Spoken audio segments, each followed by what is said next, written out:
Abra comigo no segundo livro de Samuel, segundo livro do profeta Samuel, capítulo 6, versículos de 1 a 19. Segundo livro de Samuel, capítulo 6, de 1 até o 19.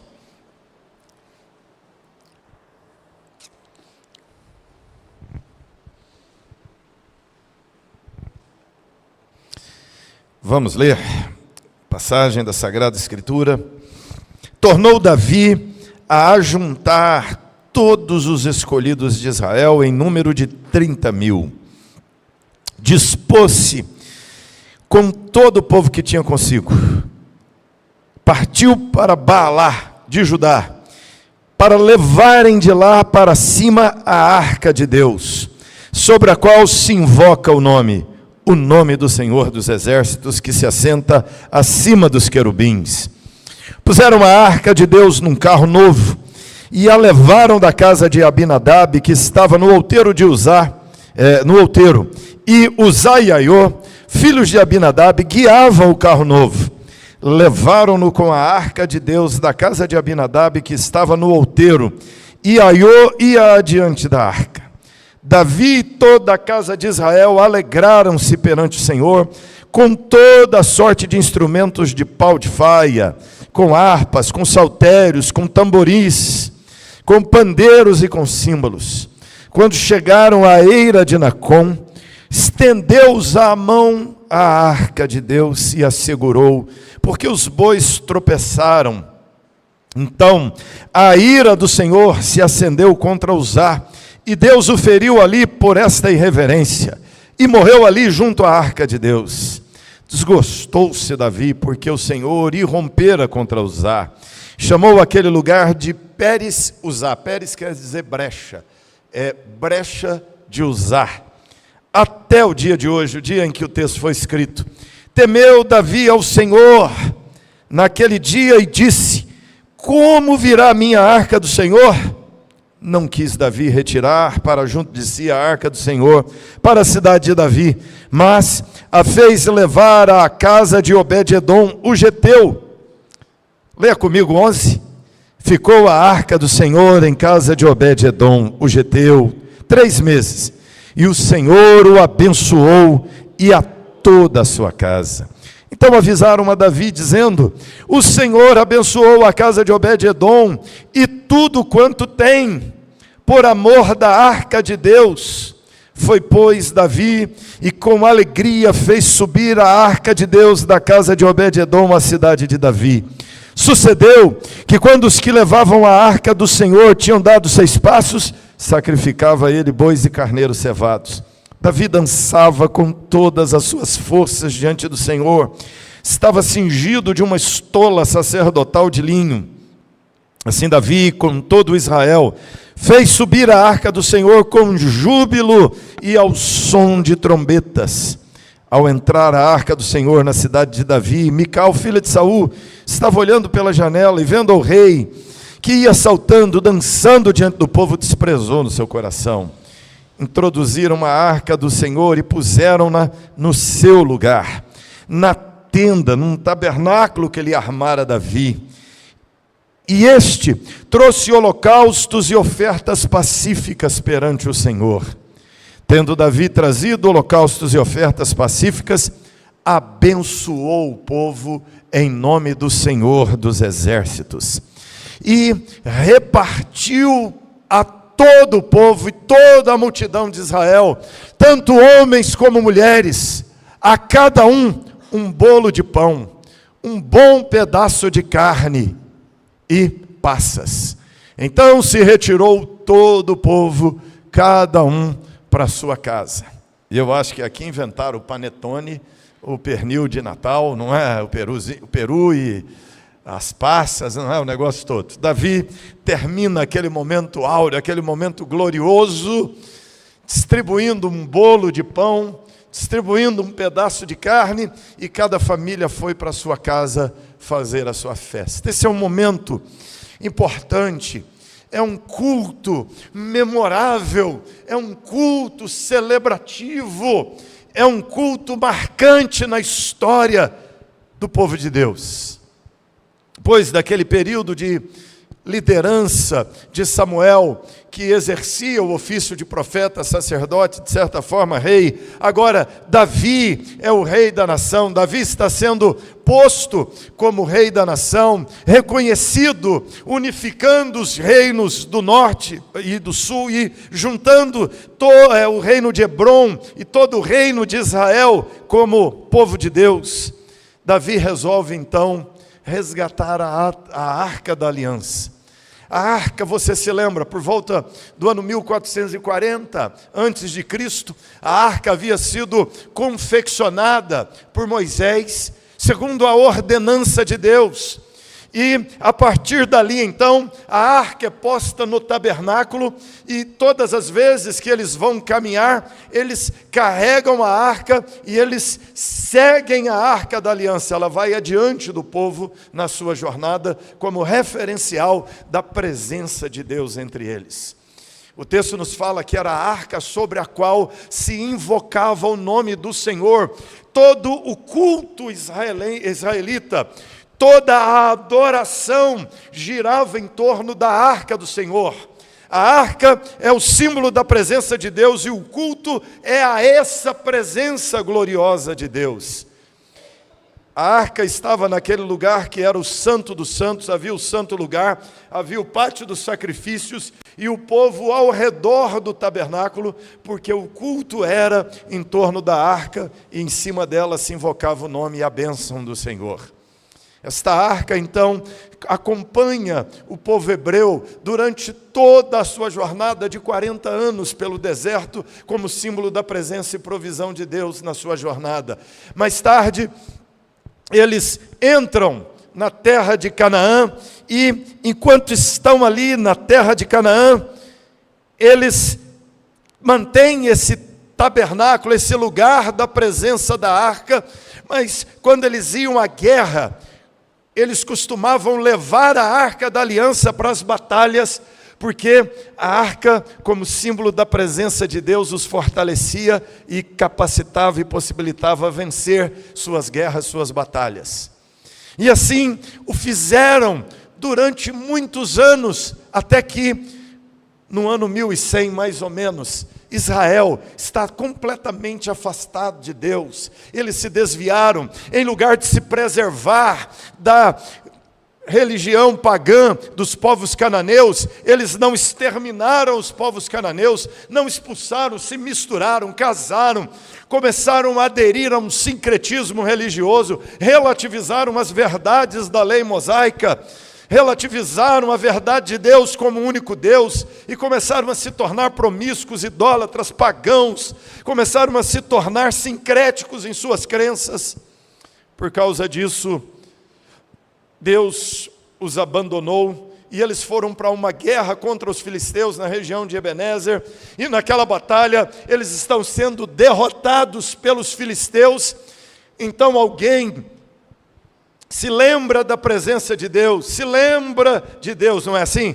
As pessoas se afastam de Deus quando a coisa aperta, aí lembra de Deus, aí quer voltar para Deus. Eles fizeram assim, no desespero, mandaram buscar a arca da aliança. Alguém correu, as pessoas vieram carregando a arca, trouxeram a arca para a batalha e pensaram assim: agora, com esse objeto mágico, nós venceremos o inimigo. A arca vira um amuleto, a arca vira uma ferradura, um pé de cabra, não é para dar sorte.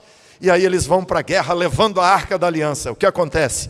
Eles perdem a guerra e a arca da aliança é capturada. E a arca então é levada pelos filisteus. E eles passam grande vergonha, um grande vexame da nação nessa perda da arca da aliança. Os filisteus capturam a arca e entendem que a arca é símbolo do Deus dos hebreus, e era muito comum nas guerras derrotar o povo e roubar a divindade daquele outro povo, porque eles entendiam que se controlassem o Deus daquele povo, controlava aquele povo. Se subjugasse a divindade daquele povo, subjugavam aquele outro povo. Então eles pensaram assim: vamos subjugar Jeová, o Deus dos hebreus.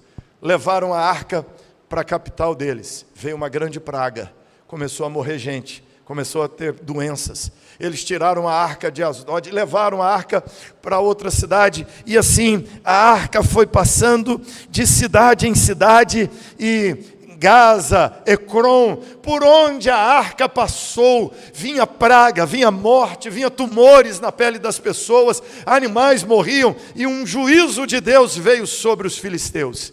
Até que eles disseram: não podemos suportar a presença dessa arca, e decidiram devolver. Eles tinham medo de se aproximar dela.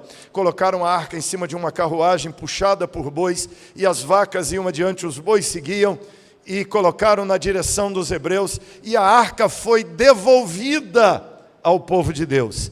E aí, foi nessa ocasião que a arca foi levada para Baalá.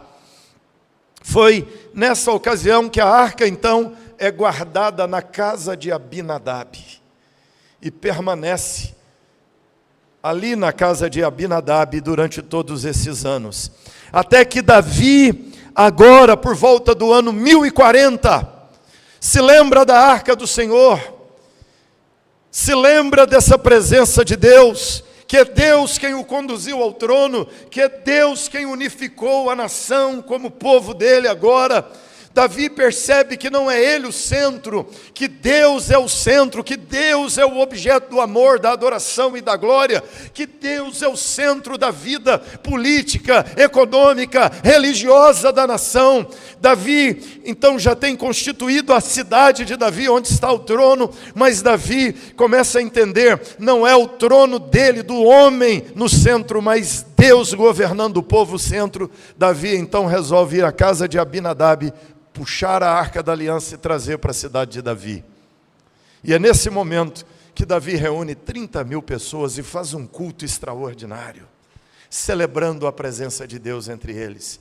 Eles descem a Baalá, fazem um gigantesco cortejo com sacerdotes, levitas, músicos, cantores. O texto até nos diz que havia toda sorte de instrumentos de pau de faia, harpas, saltérios, tamborins, pandeiros, símbolos, trombetas, e eles vêm festejando, cantando, adorando e cultuando a Deus. É um grande culto, celebrando a presença de Deus.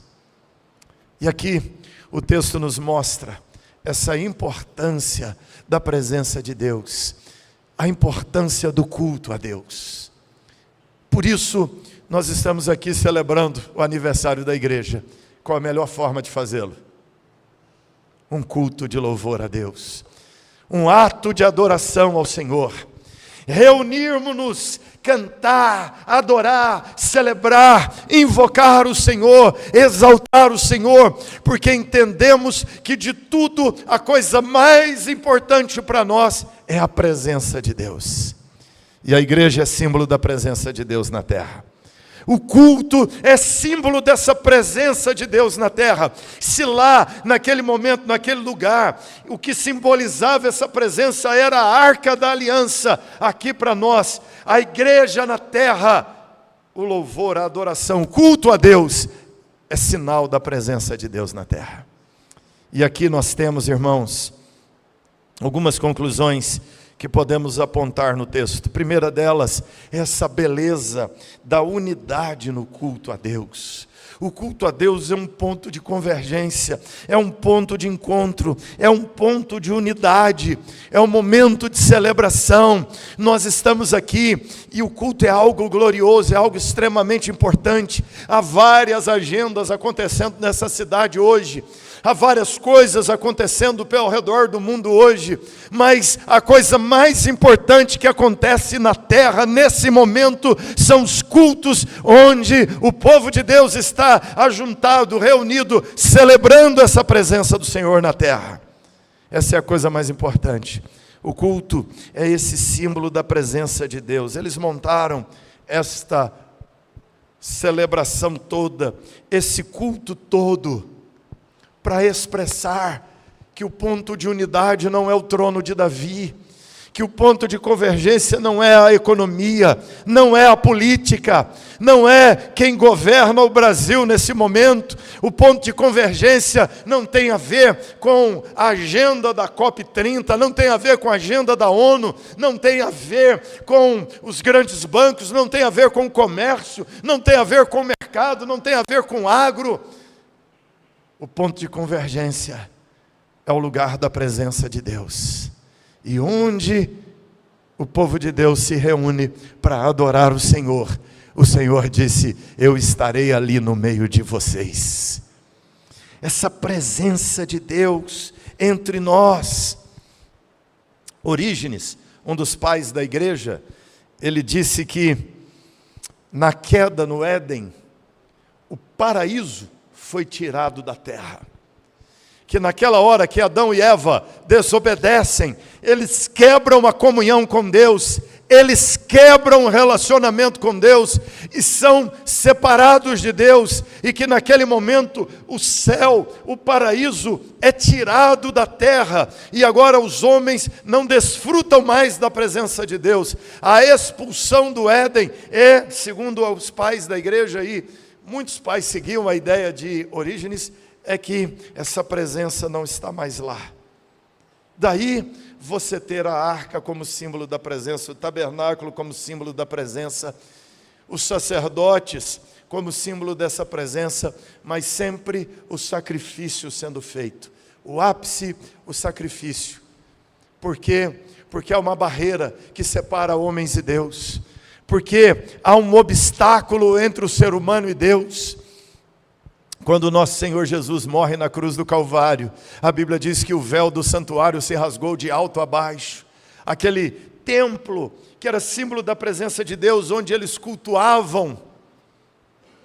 Ponto comum entre cada um que aqui está, entre cada igreja que reúne nessa hora e adora a Deus. Segundo lugar, nós temos aqui o temor da seriedade, diante da seriedade do culto a Deus.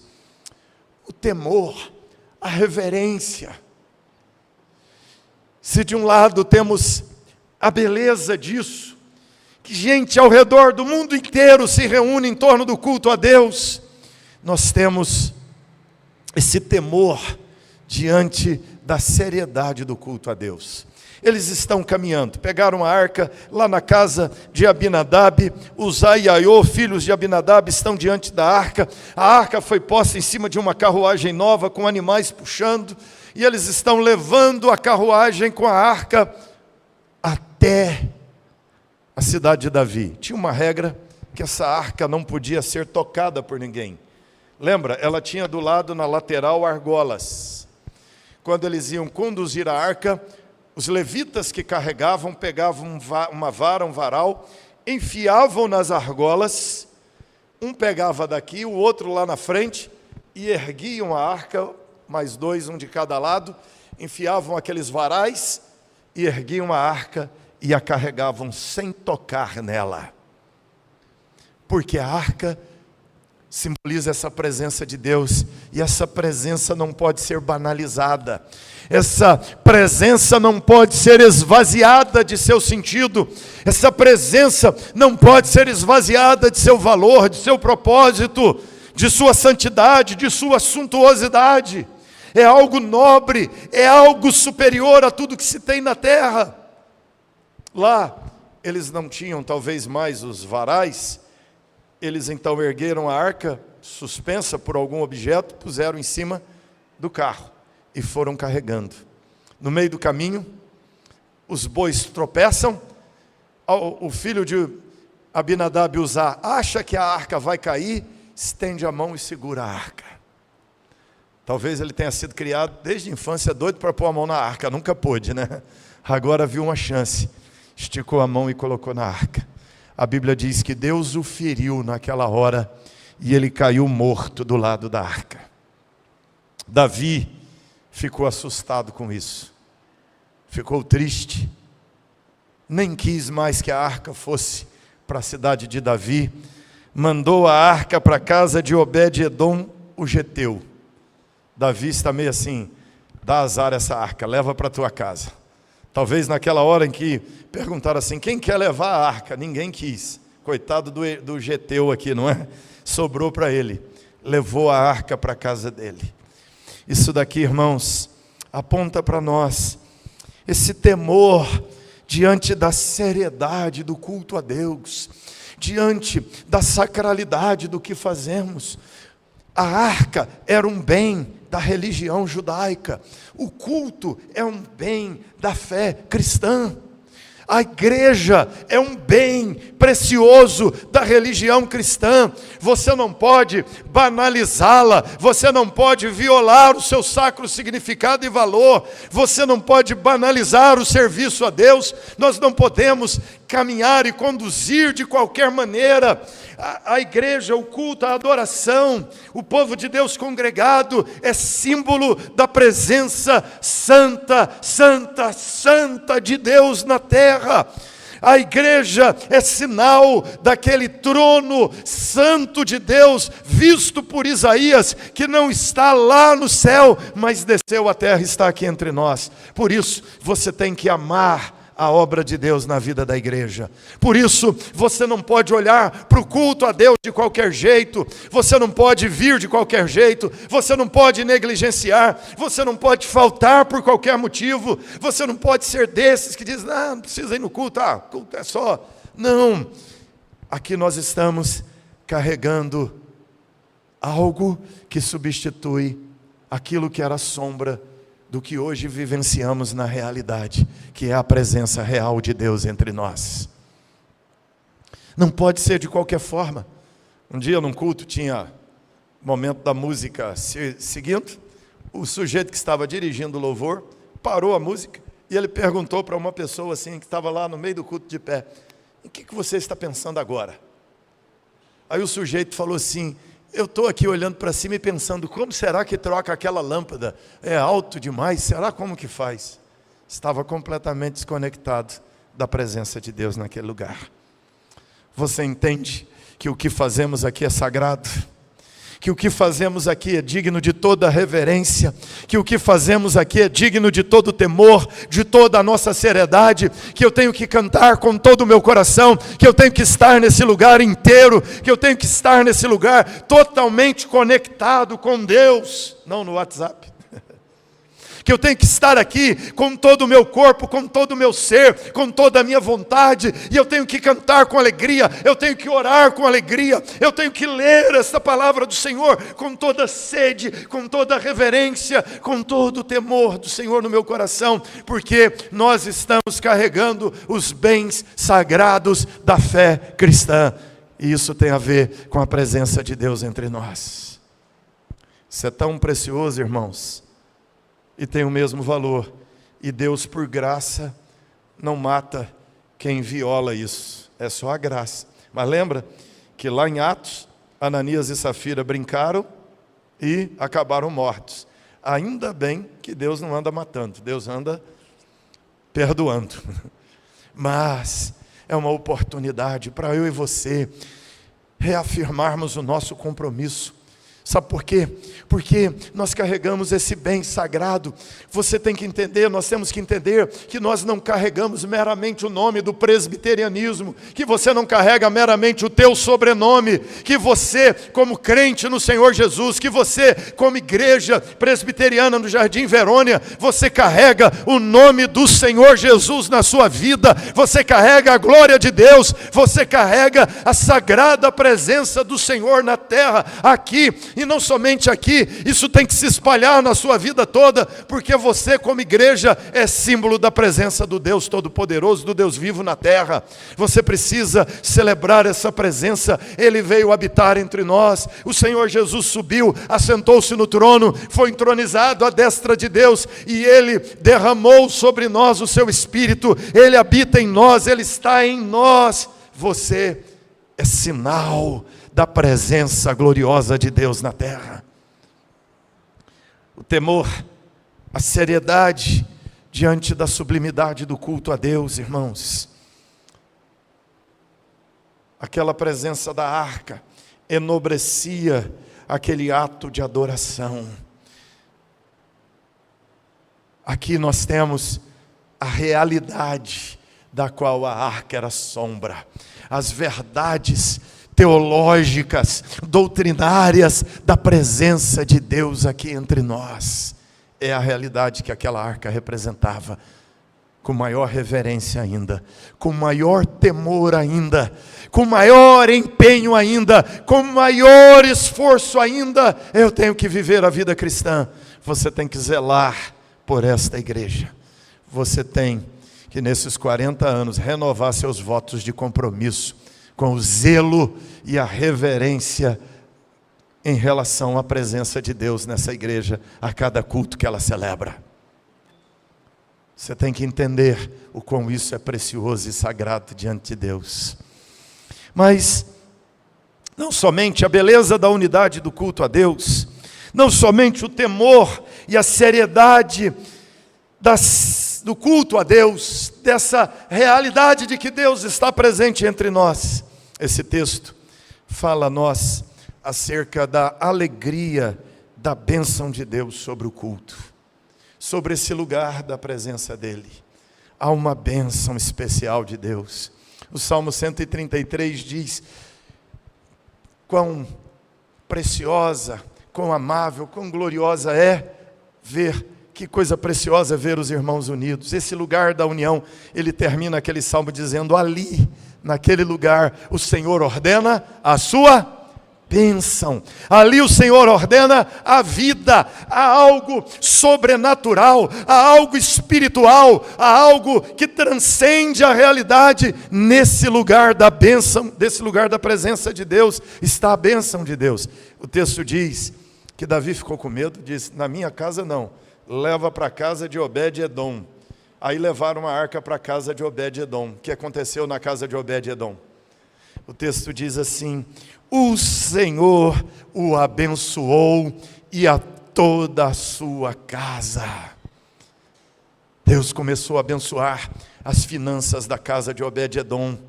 E aí o dinheiro começou a render, a comida começou a se multiplicar. Os filhos de Obed-edom tinham saúde, começaram a ser agora obedientes. A mulher de Obed-edom não pegava mais no pé dele, não brigava mais com ele e tinha harmonia no casamento.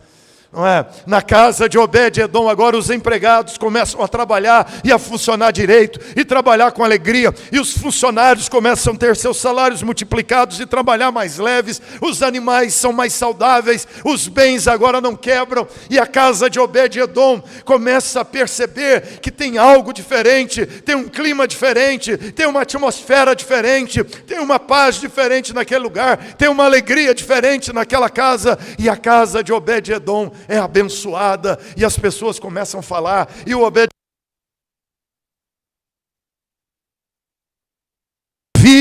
a casa de Obed-edom está sendo abençoada.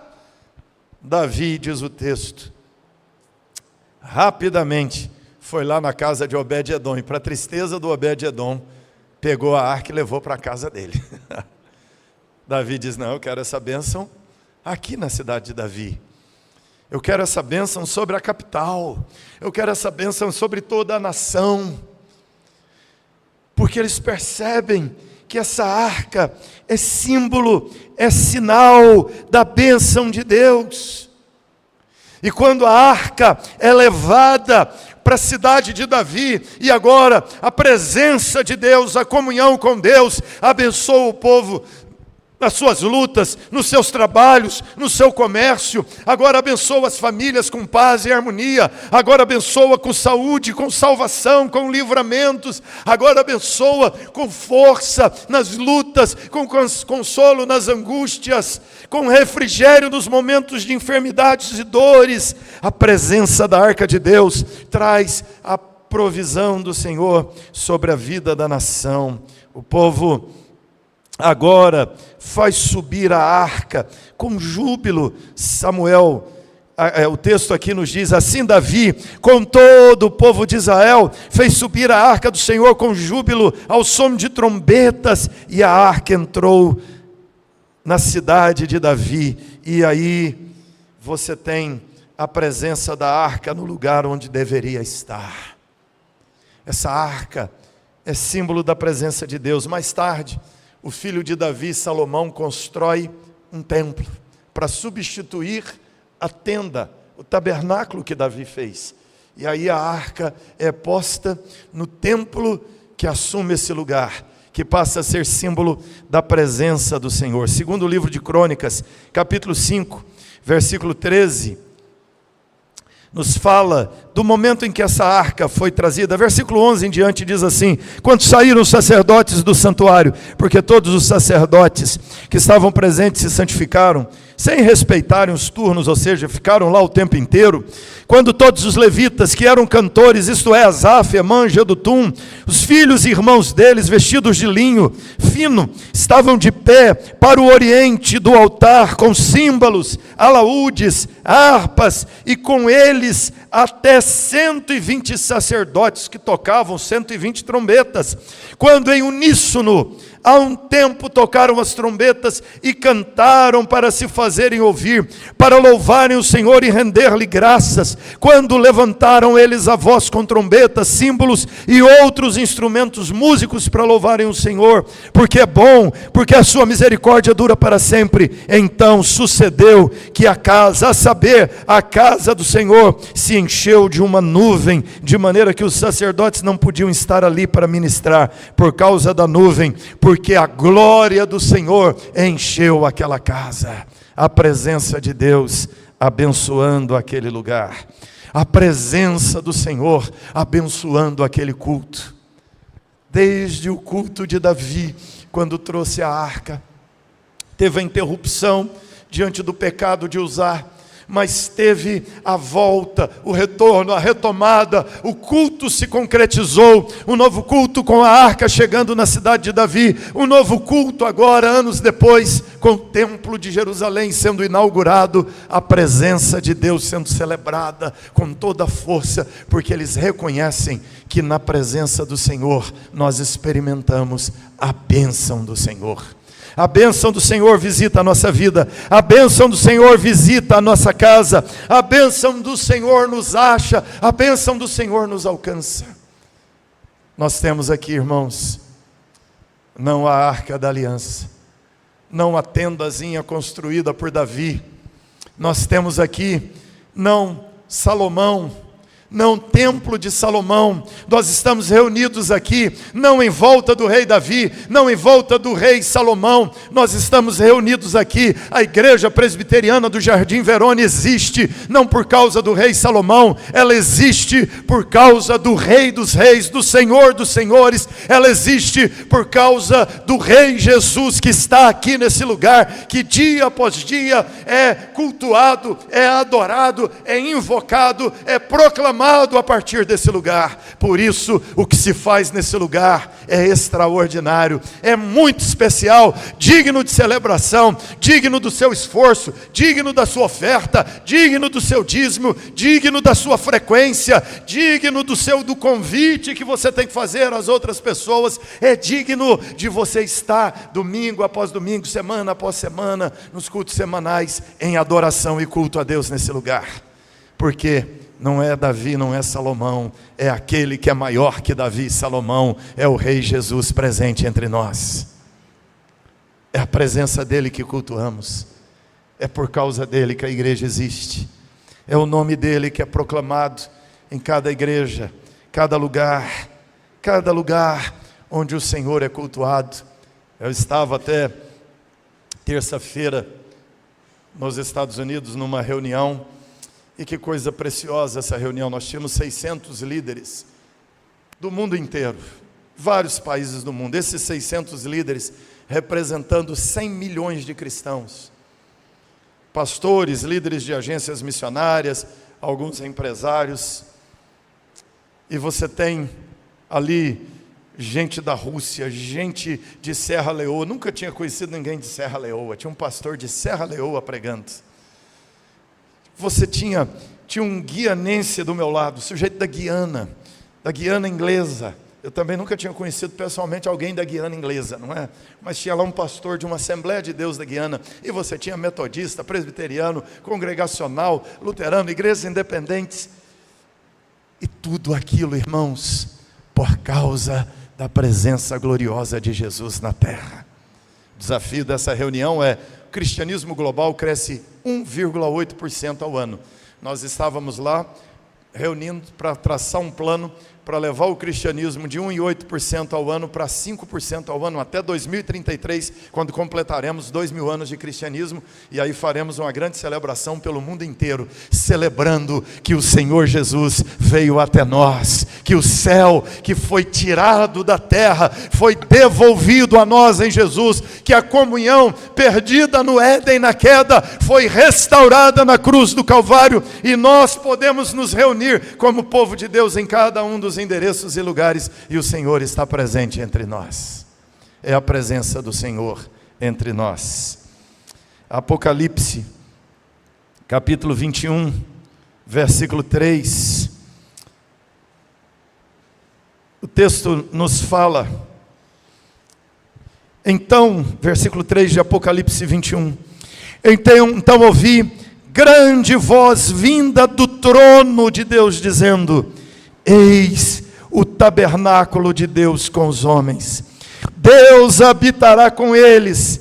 Eles serão povos de Deus, e Deus mesmo estará com eles, e lhes enxugará dos olhos toda lágrima, e a morte já não existirá, já não haverá luto, pranto, dor, porque as primeiras coisas passaram. E aquele que está assentado no trono disse: eis que faço novas todas as coisas, e acrescentou: escreve, porque estas palavras são fiéis e verdadeiras. Irmãos, a igreja é a antecipação disso daqui.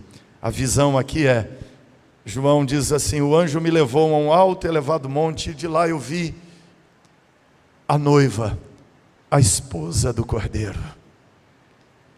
Quem é a noiva, quem é a esposa do Cordeiro? A igreja. Sabe o que é a igreja? É o tabernáculo de Deus na terra. É Deus dizendo: eu serei o Deus de vocês. É Deus dizendo: vocês são o meu povo. Sabe o que isso significa? Que a presença de Deus está entre nós, que a bênção de Deus está sobre a sua vida, que assim como a casa de Obed-Edom foi abençoada, a sua casa a partir daqui é abençoada em nome de Jesus. Os seus bens, as suas coisas, a sua mulher, o seu marido, os seus filhos, daqui Deus ordena bênção e vida sobre a sua casa, sobre você. A bênção do Senhor está sobre você, porque a presença do Senhor está aqui entre nós. É a bênção de Deus para te dar força nas suas lutas, para te dar alegria e consolo nas suas tristezas e dores. É a bênção de Deus para te fortalecer nas suas aflições e visitar você. É o tabernáculo de Deus com os homens, e Ele começa enxugando nossas lágrimas aqui, ainda que precariamente, até que lá no novo céu e na nova terra, Ele enxugue completamente.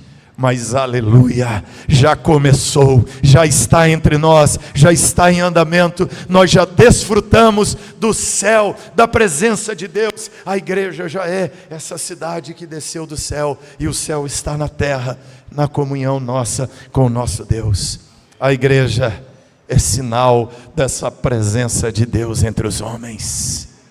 Você tem que amá-la, você tem que se empenhar por ela, você tem que trabalhar por ela.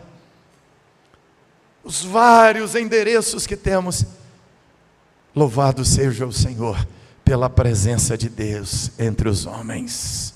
Aqui está a esperança e a vida, e que ela jorre desse lugar até a tua casa, até o teu trabalho, enquanto você caminha pelo metrô, pelos ônibus, pelas avenidas dessa cidade, a bênção do Senhor te acompanhe a partir desse lugar.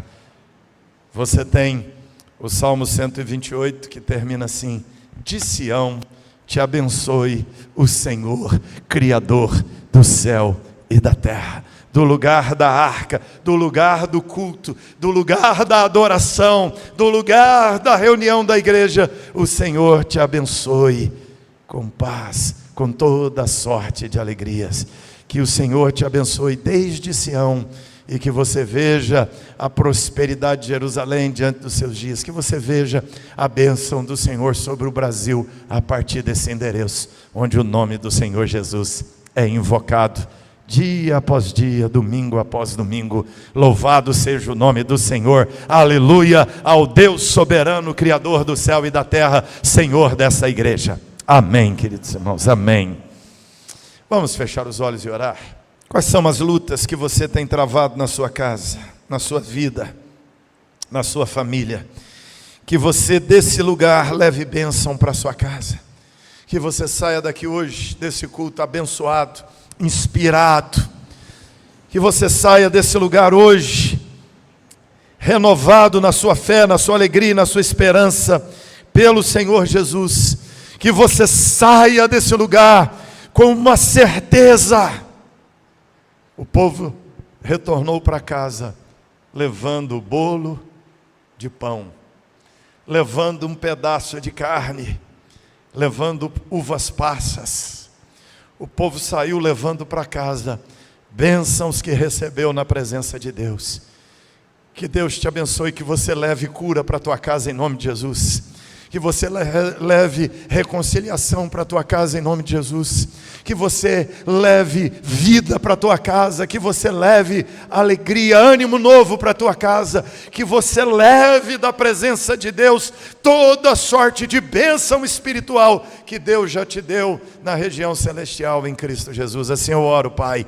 Fortalece teus filhos e filhas reunidas nesse lugar, reunidos aqui nesse lugar. Abençoa, Deus, teu povo, como o Senhor abençoou a casa de Obed-Edom, como o Senhor abençoou a cidade de Davi, como o Senhor encheu da tua glória o templo de Jerusalém. Encha o coração, a alma de cada homem, cada mulher aqui nesse lugar, da glória do Senhor, meu Pai, e que volte para os seus lares, levando as mãos cheias, o coração cheio, a alma cheia, e que reparta os haveres na sua família, no seu trabalho, nas ruas dessa cidade, em nome do Senhor Jesus. Que assim o Senhor visite cada um que está nesse lugar, com respostas de oração e bênçãos, em nome de Jesus, amém.